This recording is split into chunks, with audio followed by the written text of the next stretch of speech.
ঋণ থেকে মুক্তি পেতে একটি দোয়া 7 বার পড়ুন। আল্লাহ তাআলা আপনার সকল কষ্ট দূর করবেন, সকল দুঃখ দূর করে দিবেন। আল্লাহ পাক রব্বুল আলামিন দুশমনের দুশমনি থেকে আপনাকে হেফাজত করবেন। শুধু তাই নয়, ঋণ থাকলে ঋণের বোঝা আল্লাহ পাক রব্বুল আলামিন দূর করে দিবেন। আমরা অনেকেই আছি ঋণের বোঝায় জর্জরিত, টেনশনে আপনার ঘুম আসে না। এরকম অনেকে আমাদের কাছে ফোন দিয়ে বলে, আপনি সকালে 7 বার এই দোয়াটা পড়বেন, সন্ধ্যায় 7 বার এই দোয়াটা পড়বেন, আল্লাহ তাআলা আপনার সকল টেনশন, ঋণ আল্লাহ তাআলা দূর করে দিবেন।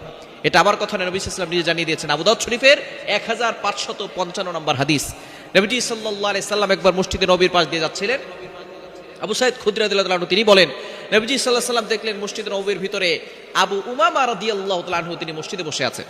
নবীজি সাল্লাল্লাহু আলাইহি সাল্লাম ডাক দিলেন, ইয়া আবা উমামা, ও আবু উমামা, তুমি এখন মসজিদে কেন? এখন তো নামাজের ওয়াক্ত নয়। আবু উমামা রাদিয়াল্লাহু তাআলা আনহু দাঁড়িয়ে বললেন, ইয়া রাসূলুল্লাহ, ইয়া হাবিবাল্লাহ, আমি তো ঋণের বোঝায় জর্জরিত, দুশ্চিন্তা, টেনশন আমাকে মসজিদে নিয়ে আসছে, টেনশনে পড়ে গেছে, আমি আর বাহিরে থাকতে পারি নাই, আমি সাথে সাথে মসজিদে চলে আসছি। দেখুন সাহাবায়ে কেরামদের ঈমান কেমন ছিল। টেনশনে পড়ে গেলে, বিপদে পড়ে গেলে তারা মসজিদে চলে যেতেন, আল্লাহর কাছে গিয়ে চাইতেন। আর আমরা বিপদে পড়ে গেলে মানুষের কাছে চাই। মানুষের কাছে চাইলে 1 দিন 2 দিন 3 দিন দিবে, তারপরে আর দিবে না। মানুষ দিলে শেষ হয়ে যায়, আল্লাহ দিলে কখনো শেষ হয় না। সুতরাং চাইতে হবে কার কাছে?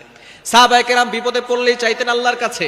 নবীজি বললেন, ও আবু বাবা, আমি কি তোমাকে এমন কিছু বাক্য শিক্ষা দিব না, যে বাক্য যদি তুমি পড়ো আল্লাহ তাআলা তোমার সকল টেনশন দূর করবেন, ঋণের বোঝা দূর করে দিবেন, আল্লাহ তাআলা তোমার ঋণ মুক্তির ব্যবস্থা করে দিবেন। সুবহানাল্লাহ বিহামদি।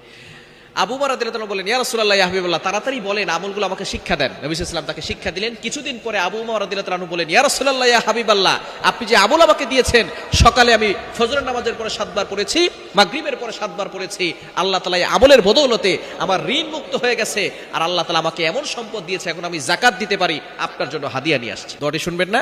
দোয়াটি হচ্ছে, আল্লাহুম্মা ইন্নী আউযু বিকা মিনাল হাম্মি ওয়াল হুজনি ওয়া আউযু বিকা মিনাল আজাজি ওয়াল কাসালি ওয়া আউযু বিকা মিনাল জুবনি ওয়াল বুখলি ওয়া আউযু বিকা মিন গলাবাতিদ দাইনি ওয়া কাহরির রিজাল।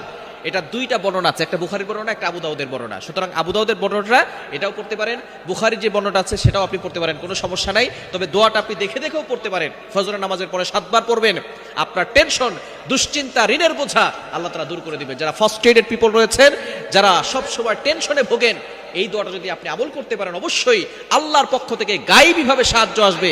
আপনি ইয়াকিনের সাথে আমল করলে অবশ্যই আপনি অবলোকন করতে পারবেন, দেখতে পারবেন যে আল্লাহ তাআলা কিভাবে গায়বীভাবে সাহায্য করে। সুতরাং আমরা এই আমলটি করব, দোয়াটা শিখে নিব ইনশাআল্লাহ। আল্লাহ তাআলা আমাদের সকলকে আমল করার তৌফিক দান করে।